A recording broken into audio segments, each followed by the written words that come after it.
오늘 말씀을 가지고 같이 은혜를 나누고자 합니다. 제목을 절대적 위기를 극복하려면, 이런 제목입니다. 한번 따라서 할까요? 절대적 위기를 극복하려면.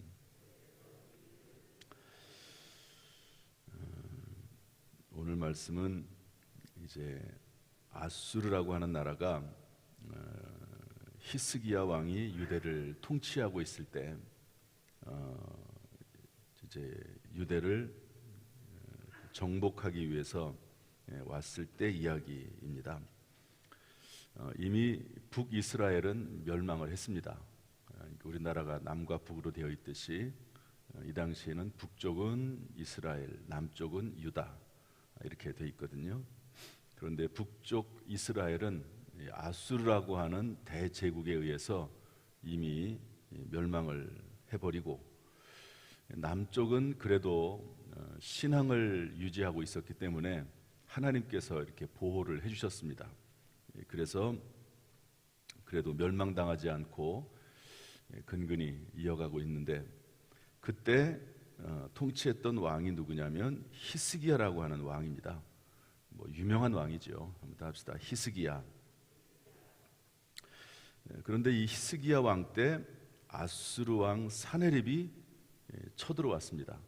그리고 다 정복을 하고, 이 유다 땅도 거의 다 정복을 하고, 이제 왕이 사는 그 도시만 이렇게 남겨둔 상태가 된 거지요. 예루살렘입니다. 예루살렘. 그래가지고 왕이 이제 다른 성들을 다 정복한 다음에 랍사게라고 하는 사람을 보냈습니다. 왕의 이름은 사네립. 그리고 그 예루살렘 수도에 보낸 사람은 랍사게. 랍사게를 보내가지고 히스기야 왕에게 얘기를 하니까 유대 쪽에서는 누가 나왔냐면 엘리야킴, 셈나, 요아 이런 사람들이 나왔습니다. 그래가지고 이야기를 하는데, 그 내용은 뭐냐? 우리 4절 말씀 보면은요, 랍사게가 그들에게 이르되, 이렇게 되어 있습니다. 랍사게가 그들에게 이르되, 한마디로 말하면 이런 내용이에요. 너희들 도대체 뭐를 믿고 버티느냐? 뭐라고요? 무엇을 믿고 버티느냐? 항복하지. 너희들 나라들은 이미 북쪽 이스라엘 멸망했고, 남쪽도 예루살렘을 제외한 거의 모든 도시들이 다 점령됐는데 도대체 너는 뭘 믿고 견디느냐? 혹시 너 애굽을 믿는 거 아니냐? 애굽의 군대, 그러니까 용병이죠. 지금 우크라이나하고 러시아하고 싸우고 있는데, 러시아에서 다른 나라에서 용병들을 돈 주고 사오잖아요. 그런 것처럼 너희들 애굽 나라의 용병을 혹시 의지하는 거냐? 그거 믿고 너희들 그 애굽이 너희들 도와주길 위해서 기다리고 있는 거냐? 이렇게 얘기합니다. 그런데 애굽의 바로 왕은 믿을 게 못 된다. 우리에게 상대가 안 된다. 그런 거 의지하지 말아라. 그 다음에 혹시 우리 7절 말씀을 좀 읽어보겠습니다. 7절 36장 7절 말씀인데 한번 읽어보겠습니다. 시작. 혹시 내가 내게 이르기를 우리는 우리 하나님 여호와를 신뢰하노라 하리라마는 그는 그의 산당과 제단을 히스기야가 제하여 버리고 유다와 예루살렘에 명령하기를 너희는 이 제단 앞에서만 예배하라던 그 신이 아니냐 하였느니라. 그러면서 혹시 너희들 하나님 믿고 그러냐? 이렇게 얘기하는 거예요. 이제 이 랍사게가 아는 거죠. 이스라엘이 어떤, 유다 사람들이 어떤 존재인지를 아는 거예요. 너희들 하나님 믿고 그렇게 버티느냐? 거기에 대해서도 이야기합니다. 그 하나님이 너희들을 절대로 지켜주지 못한다. 그러면서 너희들이 계속 이러면은 어떤 상태가 되냐면, 12절 말씀 보니까 너희가 너희와 함께 자기의 대변을 먹으며 자기의 소변을 마실 성위에 앉은 사람들에게도 하라고 보낸 것이 아니냐. 그래서 너희가 대변을 먹고 소변을 먹고 그런 아주 처참한 일이 일어나게 될 것이고 결국에는 완전히 너희가 멸망당하고 말 것이다. 이러면서 이 랍사게라고 하는 사람이 와가지고 얘기를 하네요. 어쨌든 지금은 아주 절대절명의 위기 상황입니다. 이미 다 북이스라엘 멸망했고 야수르란 나라에 또 밑에 땅도 다 점령되고 예루살렘만 남아 있고, 그리고 이 아수르라고 하는 나라는요 엄청나게 큰 대제국입니다. 그야말로 그 지역을 막 휩쓸어가는 뭐 그런 제국이거든요. 그리고 인정사정이 없는 아주 포악한 그런 나라입니다. 그래서 정말 풍전등화와 같은 그런 때에 있게 됐다 하는 이야기인데요. 결론이 뭐냐? 그 결론이 아까 읽었던 37장 36절부터 38절입니다. 결론을 다시 한번 읽어볼까요? 결론이 뭐냐? 36절 시작. 여호와의 사자가 나가서 아수르 진중에서 18만 5천인을 쳤으므로 아침에 일찍이 일어나 본즉 시체뿐이라. 이에 아수르의 사네립 왕이 떠나 돌아가서 니느웨에 거주하더니 자기 신 니스록의 신전에서 경배할 때에 그의 아들 아드람멜렉과 사레벨이 그를 칼로 죽이고 아라랏 산으로 도망하였으므로 그의 아들 에살핫돈이 이어 왕이 되니라. 18만 5천 명 군대입니다. 지금도 18만 5천 명은 엄청나게 큰 숫자입니다. 그런데 아수르라고 하는 대제국이 이 18만 5천 명을 데리고 왔다는 거예요. 그런데 여호와의 사자 천사가 이 18만 5천 명을 쳐서 일어나 본즉 시체뿐이라. 아수르 왕이 사네립 왕이 돌아가겠죠. 어떻게 하겠습니까? 그랬더니 아들 둘이 이 아버지를 죽입니다. 그래서 이 전쟁은 끝나게 됐고, 그리고 하나님을 모욕했던 하나님에 대해서 함부로 말했던 이 사네립 왕은 죽게 됐다. 그런 말씀이거든요. 도대체 중간에 어떤 일이 일어났기 때문에 이랬을까? 아주 한 나라가 완전히 끝장날 지경에 있었는데 도대체 무슨 일이 있었기에 이런 놀라운 역사가 나타나게 됐을까? 물론 하나님께서 천사들을 보내가지고 그 아수르 군대를 쳤으니까 그렇게 되는 거지만 그 과정에 뭔가 있었지 않겠냐 하는 겁니다. 그래서 몇 가지 오늘 이야기하겠습니다. 오늘 다 끝나지 못할 것 같은데 우리 21절, 22절 말씀 한번 읽어보죠. 21절, 36장 21절, 22절 말씀 다 같이 읽겠습니다. 시작. 그러나 그들이 잠잠하여 한 말도 대답하지 아니하였으니 이는 왕이 그들에게 명령하여 대답하지 말라 하였음이었더라. 그때에 힐기야의 아들 왕궁 맡은 자 엘리야킴과 서기관 셈나와 아삽의 아들 사관 요아가 자기의 옷을 찢고 히스기야에게 나아가서 랍사게의 말을 그에게 전하니라. 그러니까 이 랍사게라고 하는 사람이 와가지고 요 이스라엘의 대표자 요 세 사람하고만 소곤소곤하게 조곤조곤하게 얘기를 하면 좋은데 그렇게 얘기하지 않고 모든 백성이 들을 정도로 아주 큰 소리로 외쳤거든요. 제가 아까 말씀드린 그런 내용들을. 그리고 어떤 언어로 얘기했냐면 이 랍사게라고 하는 사람이 그 유대 사람들 언어로 얘기를 했습니다. 이스라엘 사람들 언어로. 그러니까 제발 우리가 당신네 나라 말을 아수르 말을 아니까 아수르 말로 얘기하시라고. 그런데 막 아주 큰 소리로, 쉽게 말해서 한국말로, 외국 사람인데 한국말로 막 얘기를 하는 거예요. 그러니까 백성들이 다 듣잖아요. 제발 조그맣게 우리나라 사람들이 못 알아듣게 얘기를 해달라. 그랬는데 막 그렇게 얘기했습니다. 그러니까 다 들었죠. 온 예루살렘 성 안에 있는 사람들이 다 들었습니다. 그런데 거기에 대해서 한마디 반응을 안 했다 하는 겁니다. 왜 그러냐? 왕이 대답하지 말아라. 왕이 히스기야 왕이 명령을 내리기를 너희들 아무런 말도 하지 말아라. 침묵해라. 이렇게 이미 명령을 내려놨다는 겁니다.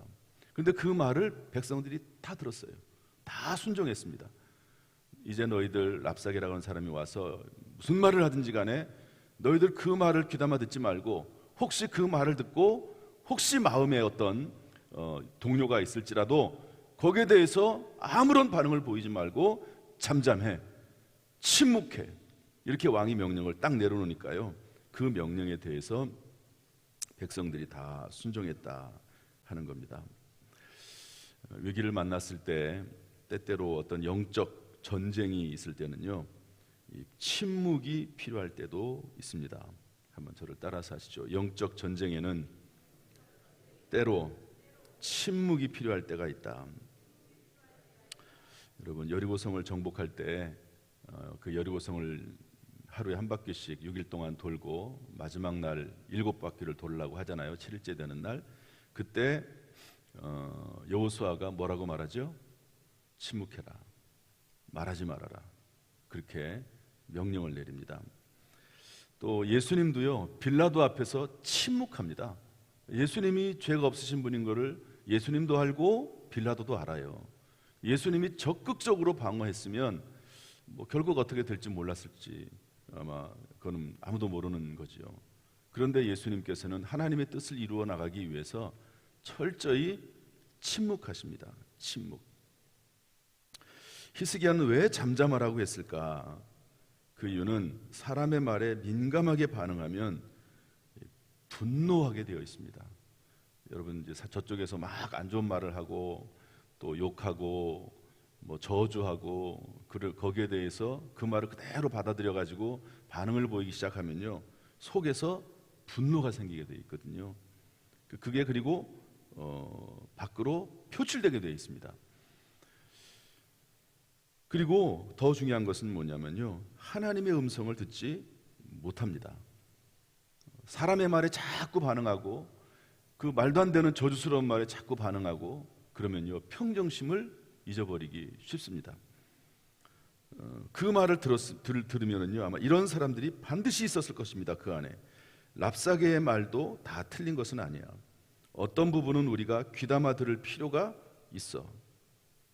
이런 말을 듣고 흔들려서 하나님을 온전하게 신뢰하지 못한다는 데 문제가 있는 거죠. 물론 랍사게의 말에 어느 정도 일리가 있을 수도 있겠죠. 애굽 사람을 의지하지 말라, 이 말은 맞아요. 여러분, 애굽 사람들이 도와주지 않습니다. 왜냐하면 아수르가 그 당시에는 워낙 강력한 힘을 가진 나라였기 때문에 애굽이 도와줄 수가 없어요. 그러다간 자기도 망하게 해요. 그런데 침묵하라고. 왜?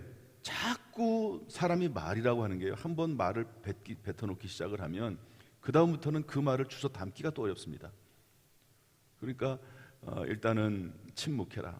영적 전쟁에, 특별히 영적 전쟁에 있어서는 이 일이 무슨 말입니까? 지금 이 싸움은 영적 전쟁이다. 영적 전쟁. 그러니까 너무 일일이 반응하지 말고 거기에 대해서 침묵해라. 침묵해라. 여러분, 우리가 사는 이 모든 세상의 삶은 영적 전쟁이라고 할 수 있습니다. 때로 너무 민감하게 반응을 하면 망칠 때가 있습니다. 오히려 더 망칠 때가 있어요. 그래서 모든 부정적인 말, 저주의 말, 이런 것들이 막 들려올 때 일단은 침묵해야 될 때도 있습니다. 거기에 대해서 막 다른 사람에게 또 전달하고 또 스스로 막 분노심을 가지고 그러기보다는 잘 모르겠어, 왜 이런 일이 생긴지 잘 모르겠어, 그럼 일단 침묵하는 거예요. 침묵. 도대체 이게 왜 그랬을까? 침묵. 자, 그 다음에 일단 침묵을 다 했어요. 왕도 침묵하고 백성들도 침묵하고 다 침묵했습니다. 그리고 나서 뭐 했느냐? 우리 37장 1절 말씀 한번 읽어보겠습니다. 37장 1절 2절 말씀 보내죠. 읽어보죠. 시작. 히스기야 왕이 듣고 자기의 옷을 찢고 굵은 베옷을 입고 여호와의 전으로 갔고 왕궁 맡은 자 엘리야김과 서기관 셈나와 제사장 중 어른들도 굵은 베옷을 입으니라. 왕이 그들을 아모스의 아들 선지자 이사야에게로 보내매. 여기 이제 자기 옷을 찢고 굵은 베옷을 입고, 이 말은 뭐냐면은요, 하나님에 대해서 아주 그런 하나님을 능욕하는 말을 하는 것에 대해서 표현을 하는 겁니다. 하나님에 대해서 그런 말을 하니까 자기 자신을 찢는 거죠. 분노를 그렇게 표현하는 겁니다. 이제 이런 하나님 앞에서 하는 거죠. 이게 사람들 앞에서 하는 게 아니고. 그리고 이것은 회개에 대한 표시입니다. 회개. 죄를 뿌리고 배를 입고 그러면서 이런 일에 대해서 하나님 앞에 회개하는 거죠. 여호와의 전으로 갔다, 성전으로 갔다 하는 겁니다. 침묵했습니다. 일단 첫 번째로 침묵하고 그리고 하나님의 전으로 갔습니다. 성전으로 간 거죠. 우리도 말하면 예배당으로 간 겁니다. 초대교회로 말하면 회당으로 간 것이죠. 물론 이 당시에는 성전이 딱 하나밖에 없잖아요. 그러니까 성전으로 갔지만 오늘날에는 그 이후에는 회당들도 있고 또 각 지역마다 교회 예배당도 있고 그런 거죠. 쉽게 말해서 이런 일이 정말 긴급한 순간에 죽을 수밖에 없는 상황에 위기의 순간에 일단 침묵, 그 다음에는 하나님의 전, 예배당, 성전으로 갔다 하는 것이죠.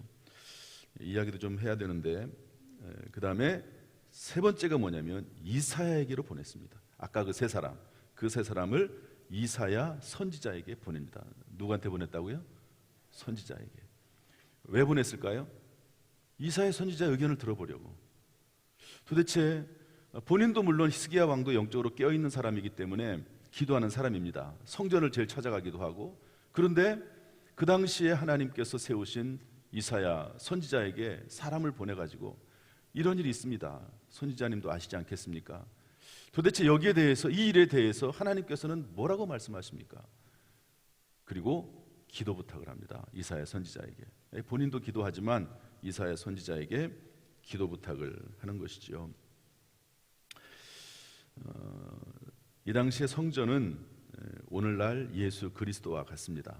예수 그리스도는 예수님의 몸이 성전이라고 말씀하고 있거든요. 그리고 예수님 돌아가실 때 지성전의 휘장이 갈라지지 않습니까? 그런 것처럼 예수님의 몸을 의미합니다. 오늘날로 말하면 성전을 찾아갔다라고 하는 것은 물론 이 예배당을 의미할 수도 있고요. 그리고 예수 그리스도, 절대적인 위기의 순간에 일단 침묵하고 예수 그리스도를 의지하고 그리고 하나님 앞에 나왔다는 그런 의미를 가지고 있습니다. 또 눈에 보이는 성전에 나와서 하나님 앞에 고요히 주의 음성을 들었다고도 볼 수가 있는 것이죠. 그리고 나서 혼자 어떤 문제를 판단하고 결정하지 않고 영적인 하나님의 사람 이사야에게 문의하는 겁니다. 도대체 이 일이 왜 일어났습니까? 사람들은 혼자 스스로 판단하려고 하는 경향이 있습니다. 그런데 이런 히스기 같은 사람도 하나님의 사람에게 찾아가서 사람을 보내서 그의 의견을 듣는 것이죠. 그러면서 뭐라고 말합니까? 3절에 보니까 오늘은 환난과 책벌과 능욕의 날이라. 저 사람들이 하나님을 능욕하고 그리고 우리 백성들을 능욕하고 그리고 이 나라를 능욕했다고. 그러면서 살아계신 하나님께서 도대체 어떻게 말씀하시겠습니까? 혹시 하나님에 대해 능욕하는 저 말을 하나님이 들으시고 하나님께서 진노하셔서 이 사람들에게 벌을 내리실지 모르니까 한번 이사야 선지자님 생각 좀 해보시고 그리고 하나님 앞에 좀 기도 좀 해보시고 하나님의 뜻이 무엇인지를 좀 알게 하십시오. 알려주십시오. 이렇게 이야기하니까 이사야가 6절부터 6절에 대답을 하죠. 하나님께서 이렇게 말씀하신다. 이 능욕한 일로 말미암아, 하나님을 능욕한 일로 말미암아 두려워하지 말아라. 하나님께서 이 아수르 백성들을, 이 군인들을 다 물리치실 것이다. 이렇게 확신을 심어주는 것을 볼 수가 있습니다. 오늘도 이제 새로운 하루가 시작이 됐죠. 우리가 다 항상 이런 어려움이 있는 것은 아니에요. 그렇지만 이런 어려움을 만나서 이렇게 하자 그러기보다는 사실은 깨어서 기도하는 게 가장 좋습니다. 너희가 시험에 들지 않게 깨어 있어 기도하라. 한번 다 따라서 할까요? 시험에 들지 않게 깨어 있어 기도하라. 그러니까 이렇게 새벽마다 나와서 깨어서 기도하는 게 가장 중요합니다. 예수님이 하신 말씀처럼 이게 가장 중요한데 이런 어려움이 있을 수도 있고 아니면 어떤 큰 일을 계획하고 있을 수도 있고 그럴 때 어떻게 해야 되느냐 하는 것으로도 이 말씀을 우리가 생각해 볼 수 있거든요. 여러분 하나님 앞에 잠잠히 서고 또 성전을 사모하고 성전 중심의 신앙생활을 하고 그리고 또 영적인 그런 하나님의 사람 또 하나님의 사람일 수도 있고 주변에 깨어있는 사람들이 있어요. 어떤 사람들은요 말이 늘 부정적이고 그리고 그 생각이나 행동이 늘 악하고 그리고 하나님을 벗어나는 행동을 하고 이런 사람들이 있습니다. 그런 사람들에게 찾아가서 조언을 한들 무슨 의미가 있겠습니까? 조언을 구한들. 그런 사람들은 어려움의 때에 멀리 해야 돼요. 가까이 하면 안 됩니다. 하나님을 사랑하고 교회를 사랑하고 그 마음과 생각이 선하고 하나님이 기뻐하실 만한 삶을 살아나가려고 애쓰고 이런 사람들과 더 가까이 하면서 그들의 모습을 봐가면서 그들과 동행하면서 우리의 어려움을 극복해 나가고 또 하나님이 주신 비전을 이루어 나가는 그런 모습이 필요하지 않겠습니까? 오늘도 하나님께서 우리에게 은혜를 베풀어 주시어서 히스기야처럼 위기를 잘 대처할 수 있는 능력을 주시기를 주님의 이름으로 축복합니다. 오늘도 하나님의 영이 우리 가운데 충만 임하고 하나님께서 새 영과 새 마음을 우리 모두에게 부어주시기를 주님의 이름으로 축원합니다. 위기가 오히려 우리에게 축복이 되고 하나님 앞에 큰 영광이 될 수 있기를 주님의 이름으로 축원합니다. 할렐루야. 기도하겠습니다. 하나님 아버지, 은혜와 사랑을 감사합니다. 때때로 우리가 위기를 만납니다. 특별히 이제 코로나19의 위기를 벗어나서 새롭게 전진해야 될 터인데 전혀 예상하지 못하는 그런 2023년이 기다리고 있습니다. 하나님이여, 이 어려움과 위기를 잘 극복할 수 있도록 주여 우리가 깨어 기도할 수 있도록 인도하여 주옵소서. 오늘도 이 새벽에 나와서 주의 백성들이 기도합니다. 이렇게 눈이 오지만 미끄러운 이 여러 가지 어려움을 헤치고 주 앞에 나와서 이 기도의 사명을 감당하기 위해서 하나님 앞에 부르짖고 있사오니 하나님이여 그 입술의 기도를 들어 주옵소서. 하나님의 뜻이 이루어지기를 소원합니다. 주여 우리 모든 성도들의 그 간절한 기도에도 응답하여 주옵소서. 주님 부르실 때까지 이 사명 잘 감당하여 하나님께 영광이요 교회에 큰 유익이 되고 평생에 또한 복 자손 대대로 복이 되도록 은혜 베풀어 주옵소서. 예수님의 이름으로 축복하며 기도하옵나이다. 아멘. 이제는 우리 주 예수 그리스도의 은혜와 아버지 하나님의 무한하신 사랑과 성령님의 교통하심이 이 새벽 주의 전을 사모하여 나온 모든 성도들에게 지금부터 영원까지 순간순간마다 함께 하시기를 간절히 축원하옵나이다. 아멘.